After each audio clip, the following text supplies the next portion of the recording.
പ്രകാരം പറഞ്ഞു, സ്വർഗത്തിലും ഭൂമിയിലും സകല അധികാരവും എനിക്ക് നൽകപ്പെട്ടിരിക്കുന്നു.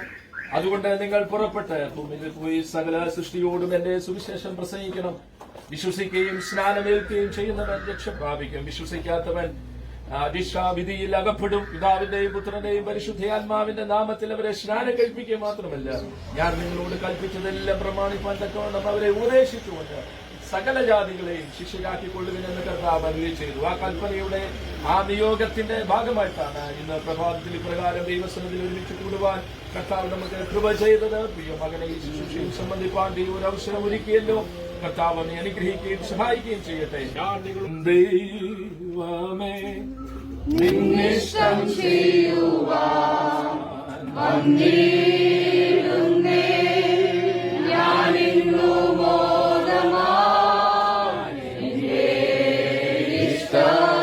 ഒന്നും വേണ്ട പ്രിയനേ, അങ്ങേ ഇഷ്ടം എന്നെ പൂർണ്ണമാക്കണേ.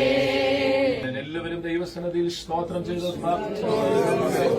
കർത്താവിന്റെ മഹനീയമായ സാന്നിധ്യം, ഏക ദൈവത്തിന്റെ പരിശുദ്ധ സാന്നിധ്യം നൽകി ഈ ശുശ്രൂഷകൾ അനുഗ്രഹിക്കപ്പെടണം. അപ്പോൾ തന്നെ പ്രിയ മകനെ കർത്താവിന്റെ വലിയ കൃപ പകരണം, സഹായം പകരണം. പ്രിയ ഏബലെ ഹൃദയത്തിൽ നിന്ന് പ്രാർത്ഥിച്ചാട്ടെ.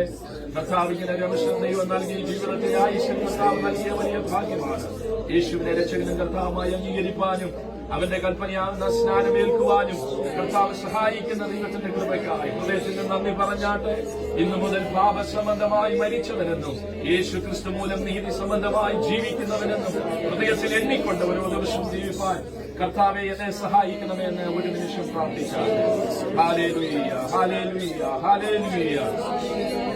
മനുഷ്യകുലത്തിന്റെ പാപത്തിന്റെ പരിഹാരത്തിനു വേണ്ടി സ്വർഗ മഹിമകളെ വെടിഞ്ഞ് താഴെ ഭൂമിയിലേക്ക് ഇറങ്ങി വന്ന് 33 തിരുവയസ്സു വരെ ഈ ഭൂമിയിൽ ജീവിച്ച് നാടെങ്ങും സഞ്ചരിച്ച് ദൈവരാജ്യത്തിന്റെ സുവിശേഷം പ്രസംഗിച്ച് രോഗികളെ സൗഖ്യമാക്കി ഭൂതഗ്രസ്തരെ വിടിവിച്ച് മരിച്ചവരെ ഉയർപ്പിച്ച് തന്റെ 33 തിരുവയസ്സിൽ തിരുവചനത്തിന്റെ നിവൃത്തി എന്ന വണ്ണം ക്രൂശിലെ മരണത്തോളം തന്നെ അനുസരണമുള്ളവനായി തിരുവഴുത്തിൽ പ്രകാരം മരിച്ച് തിരുവഴുത്തിലും പ്രകാരം അടക്കപ്പെട്ട് തിരുവഴുത്തിൽ പ്രകാരം ഉയർത്തെഴുന്നേറ്റ് പിതാവിന്റെ വലഭാഗത്ത് തന്നിൽ വിശ്വസിക്കുന്ന തന്റെ ഭക്തന്മാർക്ക് വേണ്ടി ഇന്നും പക്ഷപാതം ചെയ്യുന്ന യേശു കർത്താവിലും തന്നെ കാത്തു നിൽക്കുന്ന തന്റെ വിശുദ്ധന്മാരെ ചേർക്കുവാൻ എത്രയും വേഗം മടങ്ങി വരുന്ന നസ്രേനായ യേശു ക്രിസ്തുവിൽ പ്രിയ ഏബൽ വിശ്വസിക്കുന്നുവോ?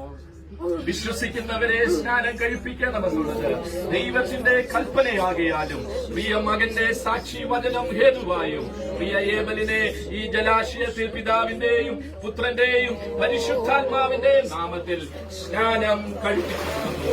മരണപര്യന്തം വിശ്വസ്തനായിരിക്കുക, എന്നാൽ ജീവകിരീടം പ്രാപിക്കും. പാപത്തെയും ശാപത്തെയും ക്രൂശിന്മേൽ താൻ ഭാഗിച്ചു. പാപത്തെയും ശാപത്തെയും ക്രൂശിന്മേൽ താൻ ഭാഗിച്ചു.